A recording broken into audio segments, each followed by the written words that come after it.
معزز سامعین کرام، آپ سن رہے ہیں ڈیاری اردو چینل پر مستنصر حسین تارڑ کی کتاب ہزاروں ہیں شکوے، سب ہیڈنگ زمین سے محبت کرنے والے آخری لوگ۔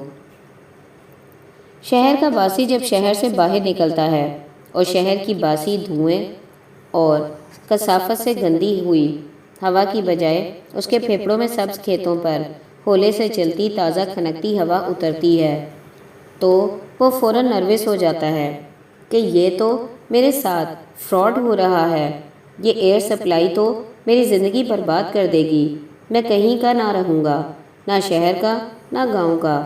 نہیں، مجھے دھوئیں اور ڈیزل کے بھباکے درکار ہیں۔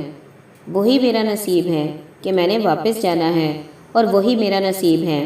میرے ساتھ بھی ایسا ہی ہوا، لاہور سے نکلا تو میرے ساتھ بھی ایسا ہی ہوا۔ میں آج 12 برس کے بعد اپنے آبائی گاؤں کو ایک نظر دیکھنے کے لیے لاہور سے نکلا تھا۔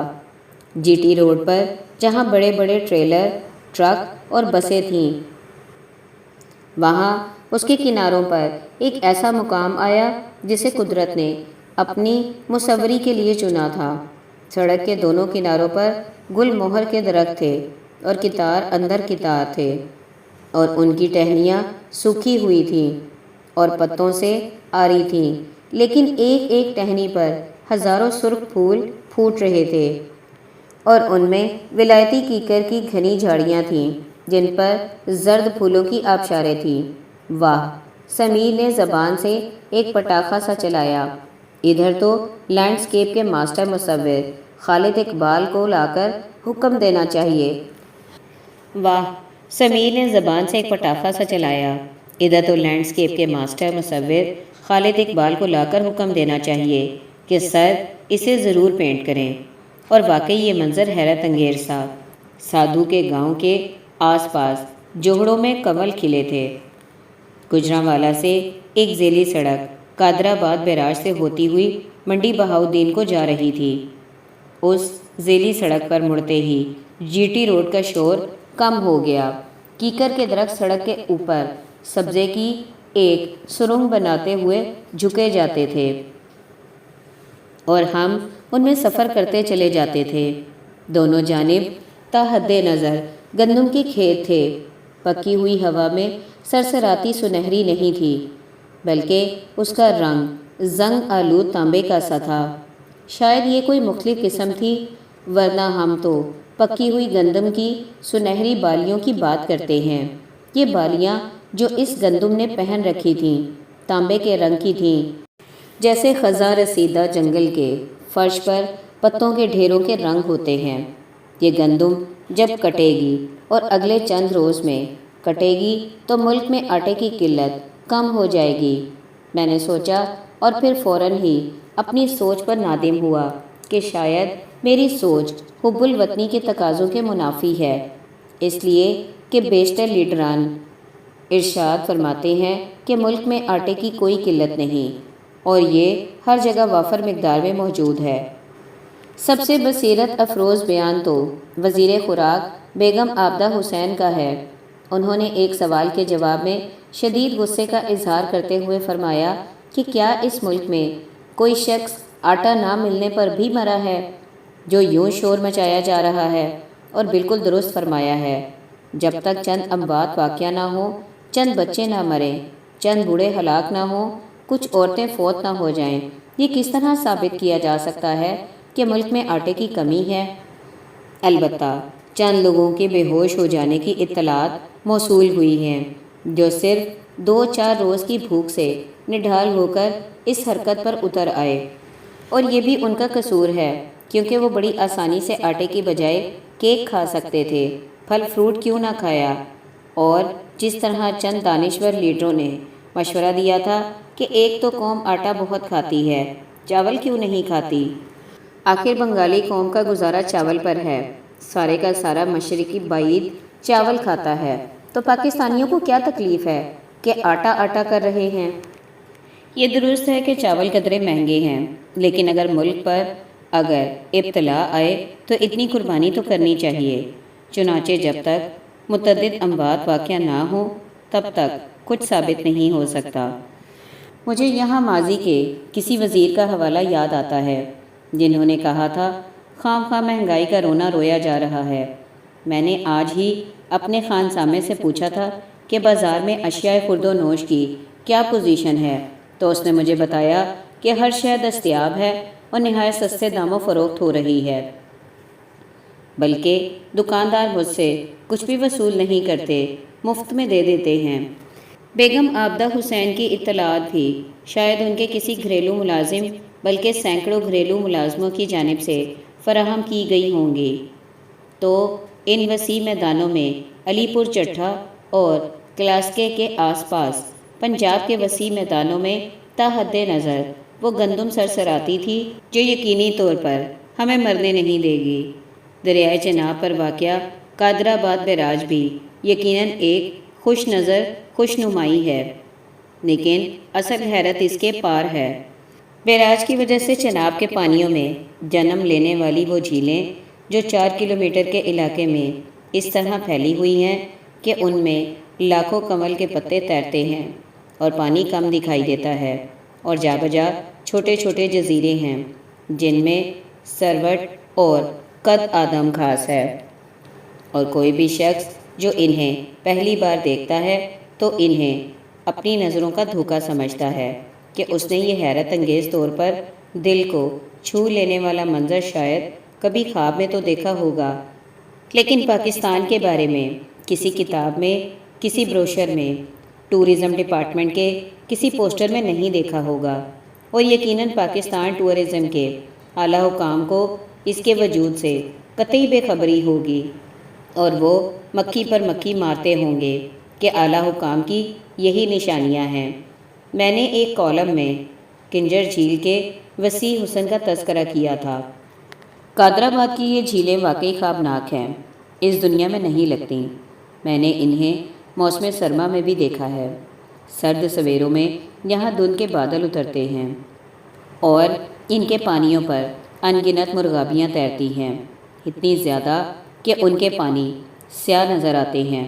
مرغابیوں کے علاوہ مختلف نسلوں کے پرندے ان کی سطح پر پرواز کرتے نظر آتے ہیں۔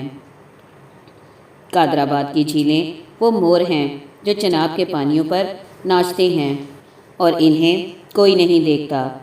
چناب کے کناروں پر درختوں کے گھنے جزیرے ہیں جنہیں بیلے کا نام دیا جاتا ہے، اور یہ وہی علاقے ہیں جن میں رانجھا ہیر کے عشق میں فنا ہو کر بھینسوں کو چرانے پر چاکر ہو گیا تھا۔ ایک اونچا بند اس ذخیرے اور دریا کے پانیوں کو آبادی تک آنے سے روکتا ہے۔ اس بند پر ہماری کار دھول اڑاتی جاتی ہے۔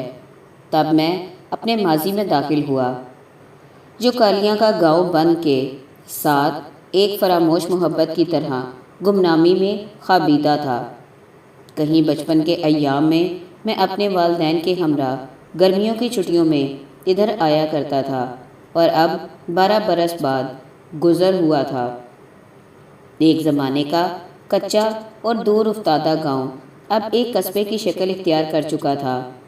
ان زمانوں میں یہاں تک پہنچنے کے لیے دریائے چناب کو کشتی میں عبور کیا جاتا تھا اور پھر گھوڑوں پر سوار ہو کر ادھر پہنچا جاتا تھا، اور اب اس کے بازار میں ویڈیو گیمز کا شور تھا اور اڈے پر بسوں کے ہارن بجتے تھے۔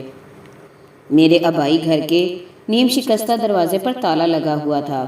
میں نے اس تالے کو کھولا تو اندر صحن میں سے اور بوسیدہ کمروں میں سے جیسے ایک آہ سنائی دی، اور وہ شکوہ کر رہے تھے کہ تمہاری نسل کا آغاز یہاں سے ہوا، یہاں تمہارے والد پیدا ہوئے تھے، تمہاری والدہ کی ڈولی اسی صحن میں اتری تھی، اسی مکان میں تمہارے دادا شام کو کندھے پر ہل اٹھائے کھیتوں سے لوٹتے تھے، اور اسی مکان کے ایک کچے کمرے میں تمہاری پیدائش سے تمہاری دادی نے خواب میں دیکھا تھا کہ صحن میں جو بیری کا تناور درخت ہے اس کی ٹہنیوں پر چراغ جلتے ہیں، اور اب تم اتنے برسوں بعد آئے ہو، صرف چند لمحوں کے لیے اپنا آپ بھول گئے ہو، اپنا آغاز، اپنی مٹی کی مہک بھول گئے ہو۔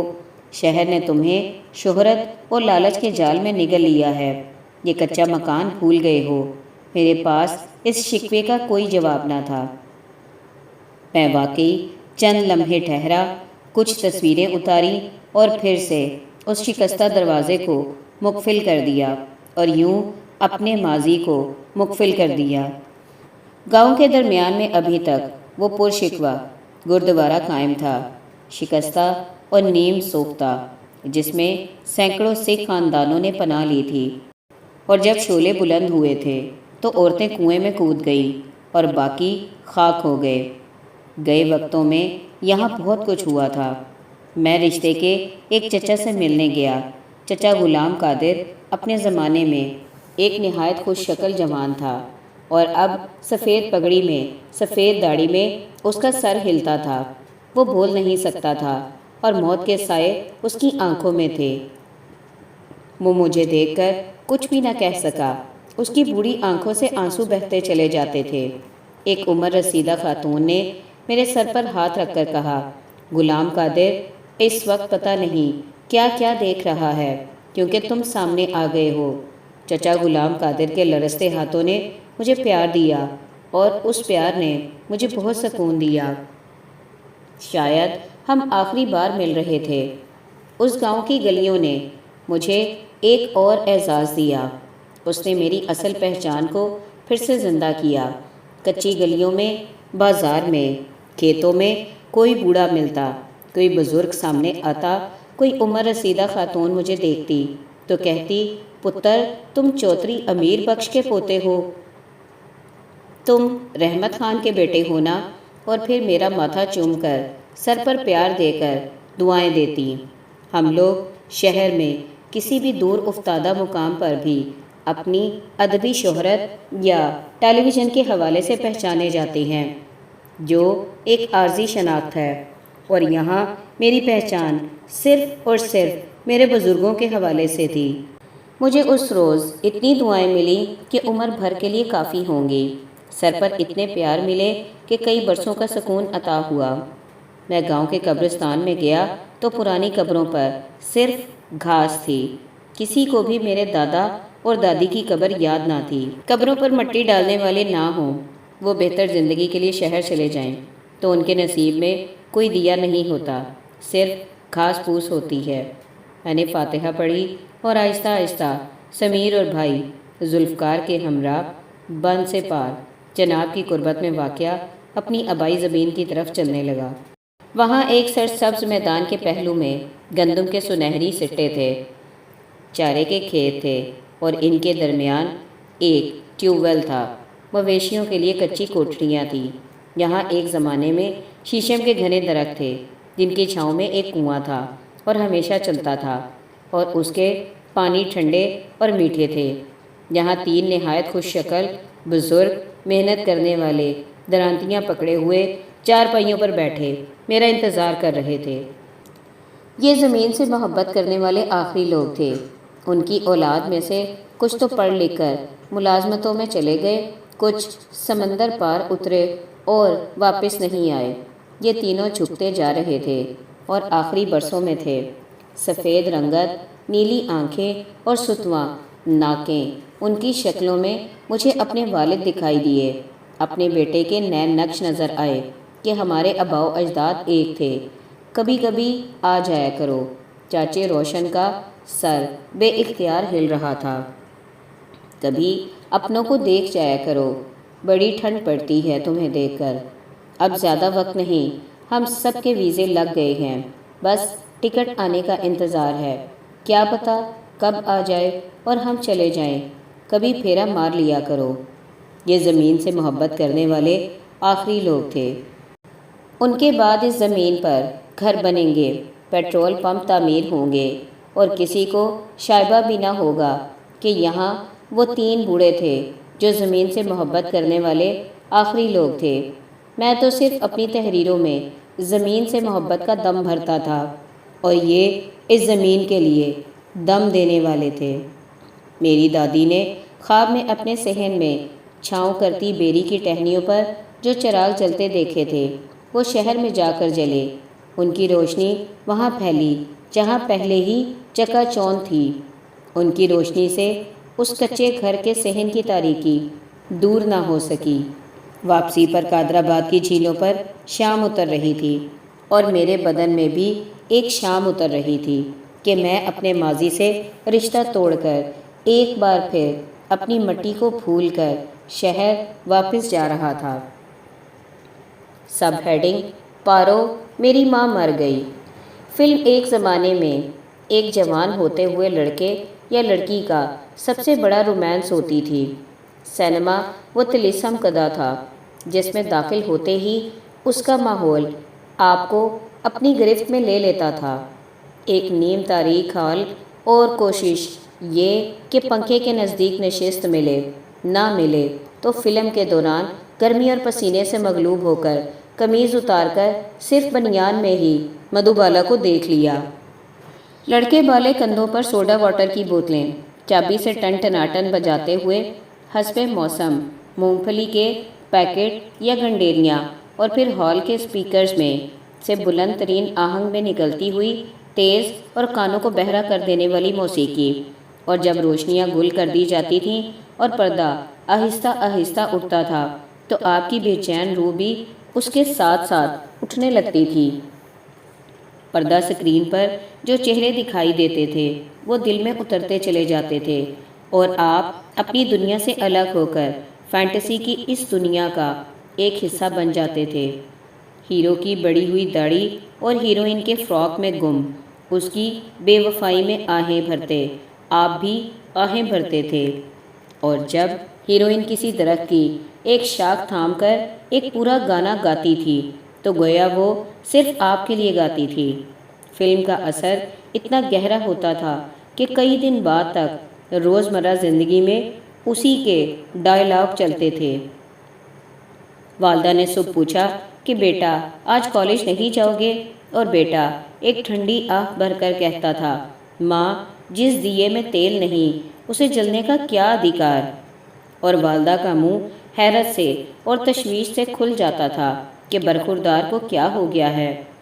ساوریہ ادھیکار وغیرہ کیا ہوتا ہے؟